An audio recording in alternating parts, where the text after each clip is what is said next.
আসামের জোরহাট বিমান ঘাঁটিতে অবতরণের সময় দুর্ঘটনার শিকার হয়েছে ভারতের বিমান বাহিনীর একটি AN-32 পরিবহন বিমান। 13 জুন সকালে ভয়াবহ এই দুর্ঘটনাটি ঘটেছে। এই ঘটনায় 5 বিমান সেনা নিহত হয়েছে বলে নিশ্চিত করেছে ভারতীয় বিমান বাহিনী।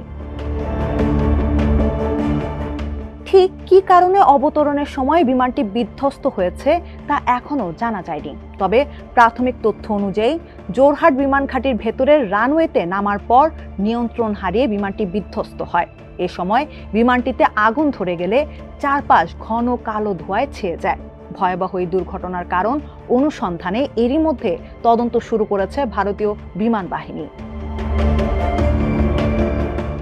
দুর্ঘটনার শিকার হওয়া AN-32 বিমানটি ভারতীয় বিমান বাহিনীর অন্যতম গুরুত্বপূর্ণ পরিবহন বিমান। বর্তমানে ভারতীয় বিমান বাহিনীর বহরে যার সংখ্যা প্রায় 100টির মতো। সোভিয়েত ইউনিয়নের সময় ভারতের প্রয়োজন অনুযায়ী বিমানটি তৈরি করা হয়েছিল। বিমানটি দুর্গম পাহাড়ি এলাকা কিংবা প্রচণ্ড গরম আবহাওয়াতেও কার্যকরভাবে উঠতে পারে। একসঙ্গে বহন করতে পারে প্রায় 7.5 টন মালামাল, 50 জন যাত্রী কিংবা 42 জন প্যারাট্রুপার।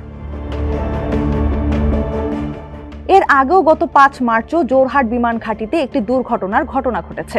বিমান ঘাঁটি থেকে সুখোই Su-30 MKI এর একটি যুদ্ধ বিমান নিয়মিত প্রশিক্ষণে বের হয়ে প্রায় 60 কিলোমিটার দূরে দুর্গম পাহাড়ি এলাকায় বিধ্বস্ত হয়। ওই দুর্ঘটনায় নিহত হন বিমানটিতে থাকা 2 পাইলট। তার আগেও গত বছরের 12 জুন আহমেদাবাদে ভয়াবহ বিমান দুর্ঘটনায় নিহত হন 260 জন।